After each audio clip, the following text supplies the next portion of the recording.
თუ როგორ შეიძლებოდა ერთის მხრივ ტელეკომპანიამ მეცხრე არხის შენარჩუნება და ინფოცხრის, ხოლო მეორე მხრივ იმ უხერხულების მოხსნა, რომელიც პრემიერ-მინისტრს გააჩნდა მასთან დაკავშირებით, რადგან იგი ხელისუფლების უმაღლესი თანამდებობის პირია. 1 სექტემბერი დადგა, რომელიც გარკვეულწილად დედლაინად იყო დასახელებული, სამწუხაროდ ტელეკომპანია დღესაც დახურულია. გარკვეულ წარმატებად შეიძლება იქნეს მიჩნეული ის გარემოება, რომ ინფოცხრასთან მიმართებაში თუნდაც შეზღუდული ფორმატით შენარჩუნება მოხერხდა ამ სააგენტოსი, მაგრამ ტელეკომპანიასთან დაკავშირებით ჯერჯერობით ჩვენ ვერ ვნახეთ გადაწყვეტილება ვერანაირი სახით. ის არ გასხვისებულა არც კერძო პირზე და არც მოქალაქეთა ჯგუფების მიერ გაჟღერებულ ინიციატივაზე მიგვიყია ჩვენ კონკრეტული პასუხი იმასთან მიმართებაში, თუ რა პირობებს აყენებს ბატონი პრემიერ-მინისტრი, ანუ მესაკუთრე ამ არხისა, იმასთან დაკავშირებით, რომ მოქალაქეებმა პირველად საქართველოს ისტორიაში შეძლონ მიიღონ ნამდვილი საზოგადოებრივი ტელევიზია სააქციო საზოგადოების სახით.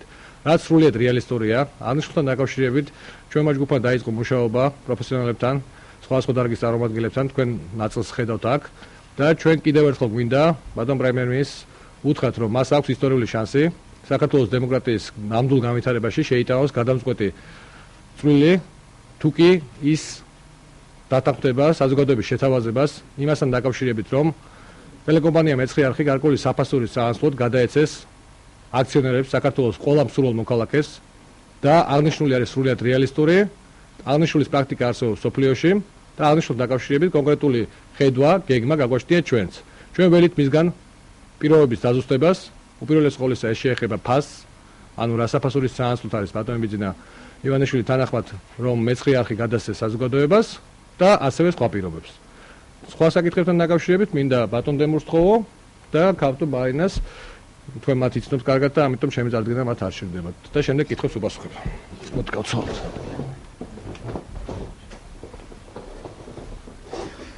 მოგესალმებით. პირველ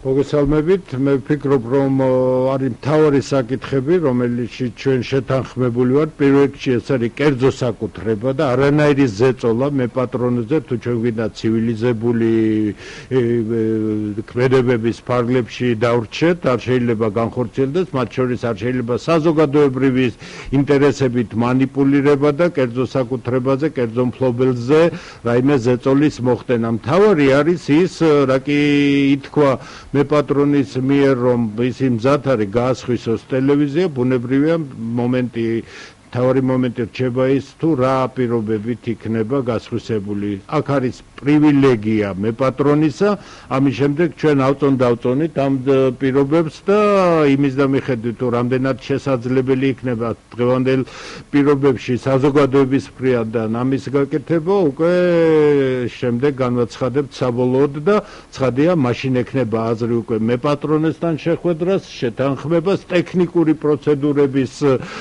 განვითარებას, რადგან დასანიშნი იქნება აუდიტი და მთელი რიგი იურიდიული პროცედურები. ეს ხანგრძლივი პროცესია, ეს არ ხდება ერთჯერადად, მსოფლიოში მიღებული პრაქტიკა არის ასეთი გადაცემა, როგორ ხდება საქართველოს პირობებში. ეს არის ერთ-ერთი უმსხვილესი ოპერაცია, რომელიც განხორციელდება და ამიტომ ცხადია, ყველაფერი ძალიან ზუსტად იქნება გასაკეთებელი. ჩვენ შეგვიძლია გითხრათ, იმიტომ რომ ასეთი ინიცირება, ასეთი მასშტაბის საქმისა ძალიან არასერიოზული იქნება, რომ რეალობა არ არსებობდეს იმისა, რომ ამის გაკეთება შეიძლება.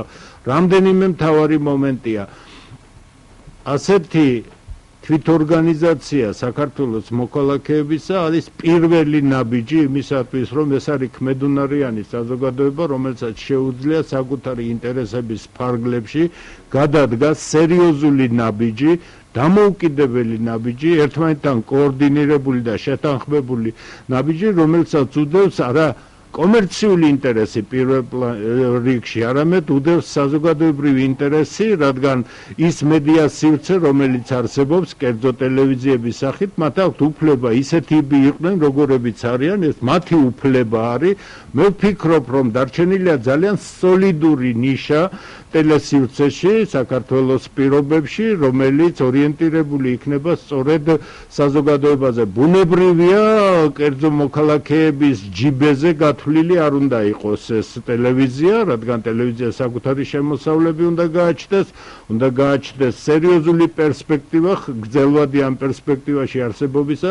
შემიძლია გითხრათ, თუ ეს ოპერაცია განხორციელდა და საზოგადოება მიაღწია მფლობელთან შეთანხმებას და თავის ხელში აიღო ტელევიზია, გონიერ გადაწყვეტილებას, როდესაც მმართველი ჯგუფი შეიძლება იყოს მოყვანილი ამ ტელევიზიის სამართავად და ის პროექტები, მათ შორის კომერციული პროექტები, რომელზეც ჩვენ უკვე ვფიქრობ და პრინციპში გარკვეულ ჯგუფთან შეთანხმებებიც არსებობს, თუ რა ტიპის კომერციული პროექტები შეიძლება განხორციელდეს, სრულად იძლევა იმის გარანტიას, რომ საზოგადოებრივი დიდი ინტერესი ამ ტელევიზიისადმი, ბუნებრივია ისინი ინტერესს გამოხატავენ საკუთარი ტელევიზიის მიმართ, არის იმის გარანტი, რომ კომერციული თვალსაზრისით ეს პროექტი სრულიად ქმედუნარიანი იქნება და სრული საშუალება იქნება, რომ იგი მოქალაქეებს არ დააწვეს კისერზე შენახვის თვალსაზრისით. მთავარი მომენტი ის არის, რომ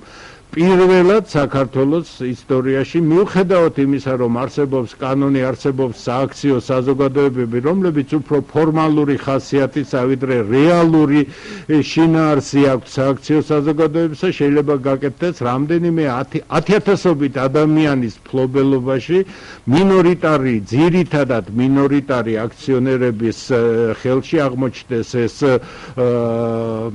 ტელევიზია. მე ვფიქრობ, რომ ერთ-ერთი ჩემი წინადადება ისიც იყო, რომ უნდა განისაზღვროს მინიმალური კვოტა ერთი პირის მიერ აქციების ფლობისა, იმიტომ რომ ეს არის არა თქვა ჩვენი ინიციატივა, რომ მივიღოთ პირადი სარგებელი, არამედ ეს არის საზოგადოების ერთიანი სურვილი და ცხადია, იგი კომერციული თვალსაზრისით შეიძლება ზოგ სიმბოლური დივიდენდის სახით დაუბრუნდეს, მაგრამ გაცილებით სხვა მიმართულებით იგი უფრო დიდ სარგებლობას მიიღებს საზოგადოებამ აქვს ხედულობაში. ესე იგი, შემიძლია თქვა ბატონმა ბიძინა ბრძანა, რომ თუ კი ეს იქნება სერიოზული, რა თქმა უნდა, ასეთ თემებზე არასერიოზული საუბარი უბრალოდ არასერიოზულია და ამაზე არც არავინ ისაუბრებს. მთავარია პირობები და ამის შემდეგ მთავარია ჩვენ შეგვეძლოს შეფასება ამ პირობებისა და ქმედებები იქნება შესაბამისი. ფინანსური თვალსაზრისით შემიძლია დაგარწმუნოთ, რომ არანაირი პრობლემა იმ ფინანსების მოძიებისათვის, ეს არ არის ერთჯერადი გადახდა, არ ხდება ისე, რომ ერთჯერადი გადახდა ხდებოდეს ამ ოპერაციის გარიგებისა, ამიტომ დროში გაწერილი, როგორც არის დროში გაწერილი გადახდებით, ამის უზრუნველყოფა შესაძლებელი იქნება. წინააღმდეგ შემთხვევაში, ცხადია, ჩვენ უარს ვიტყვით იმ ჩვენს ინიციატივაზე, თუ კი შევხედავთ, რომ ჩვენი ძალებით, ანუ საზოგადოების ძალებით შეუძლებელი იქნება გამყიდველის პირობების დაკმაყოფილება. მოკლედ, ამ შემთხვევაშიც არანაირი პრეტენზია არ შეიძლება წაუყენოთ ჩვენ, იმიტომ რომ თუ ჩვენ ახლა ტერორიზებას დავიწყებთ მფლობელისა და არიქა საზოგადოებრივი ინტერესის გამო ადაკი და გვაჩუქეს ტელევიზია და რაიმე შეღავათები გავგვიკეთეთ, ეს უკვე საზოგადოების მხრიდან იქნება სერიოზული რომ იტყვიან შეცდომა და ჩვენ ამ შეცდომას არ დავუშვებთ. დიდი მადლობა. ქალთა ბაჟნა კონძაძე, სამართალმცოდნე, შეიძლება სამართლის მხარეზე ისაუბროს. ისტორია მოგესალმებით, რაც შეეხება სამართლებრივ მხარეს. სამართლებრივ მხარე რეგულირებადია არსებული კანონმდებლობით. ეს გახლავთ მეწარმეთა შესახებ კანონი, რომელიც ერთ-ერთი მუხლი მიუთითებს სააქციო საზოგადოების შექმნაზე და ჩამოყალიბებაზე. ვინაიდან ამ იდეასთან დაკავშირებით და ამ წინადადებასთან დაკავშირებით არსებობს საზოგადოებრივი ინტერესი და საზოგადოებრივი ჩართულობა და შესაბამისად საზოგადოებრივი აზრის განვითარება აღნიშნულ თემასთან დაკავშირებით, გვინდა გითხრათ, რომ როდესაც შეიქმნება სააქციო საზოგადოების იურიდიული სახით, ანუ კერძო სამართლის იურიდიული პირის სახით აღნიშნული საზოგადოება, მას ეყოლება სამეთვალყურო საბჭო და როგორც განმარტეს აქ, მისი თუნდაც აქციის ნომინალური ღირებულება წესდებით დადგინდება, წესდება განსაზღვრავს ყველა იმ რეკვიზიტს და ყველა იმ მოთხოვნას, რაც შეიძლება მხოლოდ საზოგადოებრივ ინტერესს შეესაბამებოდეს და აქედან გამომდინარე შესაბამისობაში კანონმდებლობასთან ჩამოყალიბდება საზოგადოება შესაბამისად იმ აქციების მიხედვით და სააქციო საზოგადოების აქციონერების მიხედვით, რომელიც შემდეგ ამ მთლიან საზოგადოებრივ ინტერესთან იქნება შესაბამისობაში. ამდენად თუნდაც ის წარმომადგენლობითი უფლებამოსილება სააქციო საზოგადოების და სამართლებრივი ყველა ის რეგულაციები, რაც არსებობს დღევანდელი კანონმდებლობით, სავსებით ხდის შესაძლებელს იმ გარემოებას, რომ შესაძლებელია ეს ამ სახით ჩამოყალიბდეს. ამდენად კანონმდებლობა პირიქით ხელს უწყობს ამ რეგულაციებს და ჩვენი წინადადება არის ესეთი, რომ მიღებული იქნას ეს ვინაიდან სამართლებრივი საფუძვლები ამისი არსებობს, ჩვენ ჩამოყალიბებული გვაქვს ძირითადი მიმართულებები ამასთან დაკავშირებით და წესდებით ეს დაკონკრეტდება ყველა ეს ძირითადი მიმართულება. ამდენად ჩვენი მოთხოვნა, ჩვენი ასეთი მიმართულება და ჩვენი სამართლებრივი საფუძვლები ნამდვილად პერსპექტივას და საზოგადოებრივ აზრის განვითარებას და საზოგადოებრივ აზრის უფრო ფაქტიურად სააშკაროზე რეალურად წარმოდგენას ხელს შეუწყობს. დიდი მადლობა. თუ კითხვები არის და თუ შეიძლება მანე გაგიხსნათ და ბოლოს დავამატოთ რაღაცას და კითხვებს თუ არის უპასუხებთ.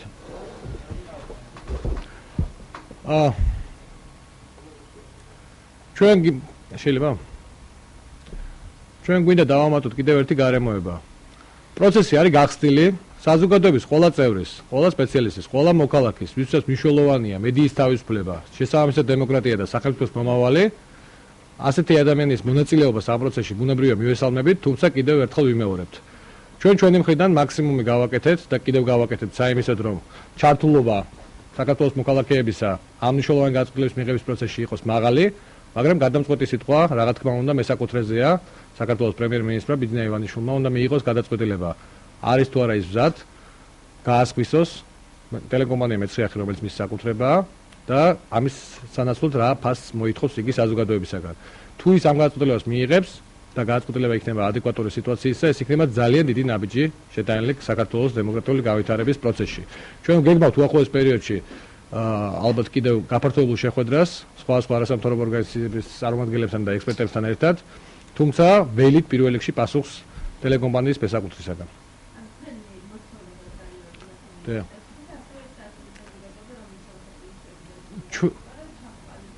ჩვენ დღეს შევიკრიბეთ, რათა კიდევ ერთხელ დაგვეზუსტებინა, რომ პირველი ტელეკომპანიების შენარჩუნება არის პრინციპული საკითხი დემოკრატიისათვის, მეორე რომ რეალისტურია შეთავაზება საზოგადოების მხრიდან გაჟღერებული, მათ შორის ჩვენი მეცხრეახისა და ინფოცხრის გადარჩენის კომიტეტის წარმომადგენლების მხრიდან იმის თაობაზე, რომ განხორციელდეს ამ ტელეკომპანიის სააქციო საზოგადოებად გარდაქმნა და ათასობით მოქალაქის მიერ მისი შესყიდვა და ამ შემთხვევაში პასუხს ველით მესაკუთრისაგან, იმიტომ რომ მან უნდა გასაზღვროს ფასი და სხვა პირობები. ჩვენ ამ შემთხვევაში გვიქნებით მზად, დავაკმაყოფილოთ ეს გარემოებები შესაძლებლობის დაგვარად და ვფიქრობთ, რომ არარეალისტური ამაში არაფერია, თავარია მივიღოთ პასუხი მესაკუთრისაგან. და მისი გადაწყვეტილება იყოს არა მხოლოდ კომერსანტის გადაწყვეტილება, არამედ პოლიტიკოსის და საზოგადო მოღვაწის გადაწყვეტილება.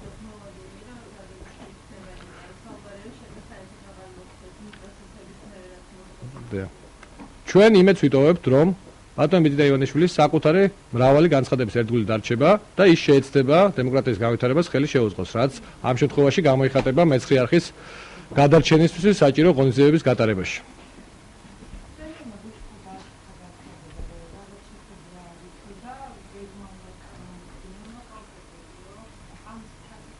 კი ბატონო. გაგცემთ პასუხს. ჩვენგან დღევანდელი შეკრება არის გარკვეულწილად კიდევ ერთხელ დაზუსტება, კიდევ ერთხელ ჩვენი შეთავაზების დაკონკრეტება, ჩვენ ველით მისგან პასუხს, იმიტომ რომ მან უნდა გასაზღვროს როგორც მესაკუთრე პირობები. ამის გარეშე უფრო მეტი განვითარება ვეღარ ექნება ამ პროცესს, იმიტომ რომ მაქსიმუმი რაც შეიძლებოდა სამართლებრივი, ეკონომიკური, ფინანსური საფუძვლები არის შემუშავებული ჩვენი ჯგუფის მიერ, სხვა ჯგუფებიც არსებობს რამოდენიმე, რომელიც მუშაობს ამ საკითხებზე. მაქსიმალურ კოორდინაციას ხარს უჭერთ, რა თქმა უნდა, ამ ჯგუფებს შორის ჩვენ და ერთიანობისკენ მოუწოდებთ მათ, მაგრამ თუ მესაკუთრე არ მიიღებს გადაწყვეტილებას და პირობებს არ განსაზღვრავს, ამ შემთხვევაში მეც მოქალაქეები ვეღარ გავაკეთებთ. უფრო სწორად ბატონო? ეს სხვა ჯგუფზეა საუბარი, რომლებიც დამოუკიდებლად მოქმედებდნენ და მათ შესთავაზეს გარკვეული შეღავათები. რამდენადაც მე ვიცი, არ ფიქრობ, რომ საზოგადოება ამ შემთხვევაში შეღავათების პრინციპებით უნდა მოქმედებდეს ფლობელთან ურთიერთობაში. ეს აბსოლუტურად არასწორი იქნება და უხერხულობის შექმნა არის ფლობელისათვის, ვინც არ უნდა იყოს ის პიროვნულად, მით უმეტეს პრემიერ-მინისტრია, არ შეიძლება საზოგადოება ახდენდეს მის ტერორიზირებას და ახდენდეს მასზე ზემოქმედებას. არავითარ შემთხვევაში პირობები მე ვყიდი, ჩემი პირობებია დანარჩენი და ვერავინ ვერ შეედავება მას იმ პირობებში, რომელთაც ის ჩათვლის საჭიროდ, რომ თავისი საკუთრება გაასხვისოს. სხვა დანარჩენი არის უკვე წმინდა ტექნიკური ხასიათი. დავაზუსტებ თუ შეიძლება. კიდევ ერთხელ, იყო ორი ჯგუფის მიერ, უფრო კონკრეტულად ვთქვა, გაჟღერებული ინიციატივა პრაქტიკულად ერთაიგივე დღეს. ეს იყო ჩვენი ჯგუფი და კიდევ ერთი სხვა ჯგუფი. ყველა მცდელობა ქონდა კოორდინაციისა, გარკვეულწილად კოორდინაცია მიღწეულიც იქნა და იმედია გაგრძელდება მომავალშიც. თუმცა მინდა ვთქვა ერთი რამ, ჩვენ მაშინაც და ეხლაც და ასეთი იყო იმ ჯგუფის პოზიცია იმ ეტაპზე. რჩებოდით იმ აზრის ერთგულნი, რომ პირობები რა თქმა უნდა მესაკუთრებად უნდა განსაზღვროს. თავისი კომერციული, პოლიტიკური თუ მორალური შეხედულებებიდან გამომდინარე. ამის შემდგომ შესაძლებელი იქნება დეტალური საუბარი. რეალისტური რომ არის, რაზეც კითხვის-ნიშანი დაისვა გუშინდელ პრესკონფერენციაზე ბატონი ბიძინა-ივანიშვილის მხრიდან, როგორც მე ვიცი. ამის თაობაზე დღეს მე მგონი საკმაოდ ბევრი ვისაუბრეთ. ეს არის აბსოლუტურად რეალური გეგმა, მთავარია მან მიიღოს ადეკვატური დემოკრატიისთვის სასარგებლო გადაწყვეტილება. ბატონო თქვენია მე მგონი.